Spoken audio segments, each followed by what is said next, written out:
Hello everyone, my name is Flo. Welcome to my channel. If you're new to my channel, I do design related videos. For today's fifth daily design video, I am going to be redesigning a book cover, and I hope you join along with me. If you don't know what book cover to redesign, you could do The Alchemist. I've actually redesigned this while I was in school. I feel like I could have done a little bit better, but now at least. But yeah, that's what it looks like. And if you don't want to do The Alchemist, you can just search up the top 10 books and see if you find any book covers that you feel like might need some redesigning. You have an hour and a half to come up with a concept. Let's get this challenge started.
Now, if you've seen from my research, the original cover of this book was very minimal.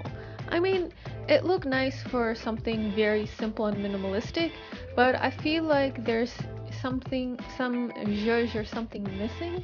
And I feel like just because you want something to look minimal, it doesn't mean that you have to make it like almost bland, if that makes any sense. So I thought I would keep, for my first idea, I would keep to the black and white, but I would add a little bit of something to kind of give a kind of hint of what the book is about. And I've actually read this book and I think it's a great book. I would definitely recommend it if you'd like to just open up your perspective about life and so forth and all of that good stuff. I would say it's definitely a good read, especially if you like those kind of self-help books, but something that's very kind of based in reality and I think is very practical as well. It's definitely something I would recommend if you're looking to read something. But anyways, let's get back to the design.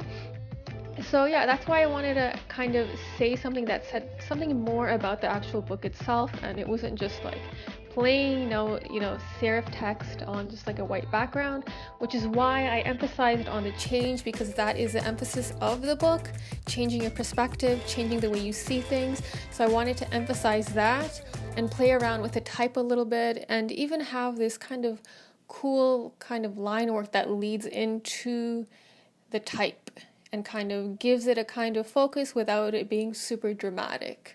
And that was the idea for the first one. And then you'll see later on, I obviously do a lot. I love to do a lot of color, and you'll see I also play around with the color a lot. And of course, I play around with the gradients as well, because when I think about changing perspective, I see things as seeing things in a new light. And then I think of color and playing around with color. So of course, I played with gradients because I have a terrible obsession with gradients, so I played with that as well. Let me know what you guys think of my design so far.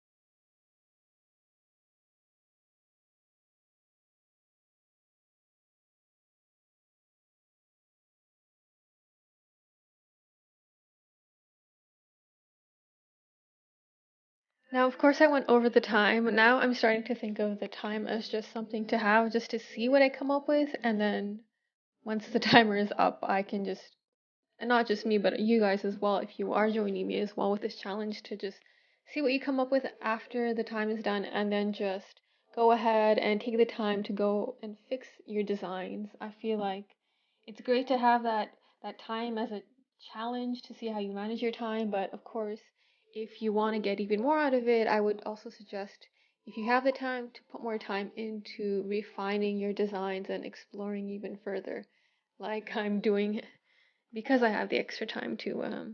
I hope you guys enjoyed this. Comment below and let me know what you think. Have a great day.